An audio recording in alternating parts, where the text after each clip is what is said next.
The year was 865. Across the cold black water of the North Sea, a sound began to rise. Oars striking waves, wood creaking. Men singing under their breath. More than 1,000 Viking ships were sailing together, something the world had never seen before. In England, terrified monks wrote that the horizon itself had turned to iron. They called this force the Great Heathen Army. Among the leaders was a warrior whose name still echoes through history. Bjorn Ironside, a real son of Ragnar, hardened by storms, hunger, and battle. His shield was dented, his furs were wet with salt, but his eyes burned like fire.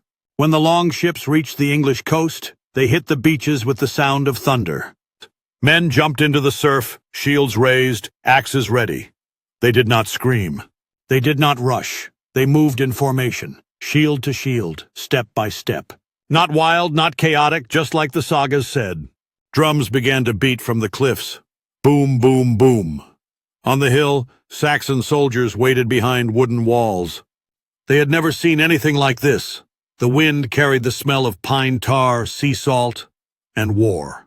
Bjorn raised his axe and spoke so every man could hear. "We are not here for gold. We are here for vengeance." This was true. The whole army had crossed the sea to avenge Ragnar's death, killed by King Ella. And now, Ragnar's sons had come for him. Arrows filled the sky. Shields lifted. The Vikings advanced. The Saxons were driven back step by step. Wood splintered.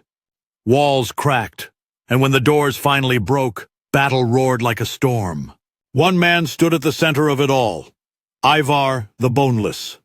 A strange figure in history. His legs were weak, but his mind was sharper than steel. He commanded from a shield platform, pointing with his spear, directing warriors like pieces on a battlefield. Under his strategy, the Vikings surrounded the defenders. By nightfall, the banner of the Great Heathen Army flew over the ruins. Chronicles written at the time said, "We had never known such terror. We had never seen such skill." But this was only the beginning. For 14 years, the Great Heathen Army moved across England, not just raiding, but conquering. Wintering inside towns, building halls, ruling land. Archaeologists today still find their traces. Buried swords, broken shields, coins, and long-ship nails in the earth. When the smoke of that first battle drifted across the beach, Bjorn Ironside stood facing the sea. He did not smile. He simply said, "There will be more." And history proved him right. The Vikings were far from finished.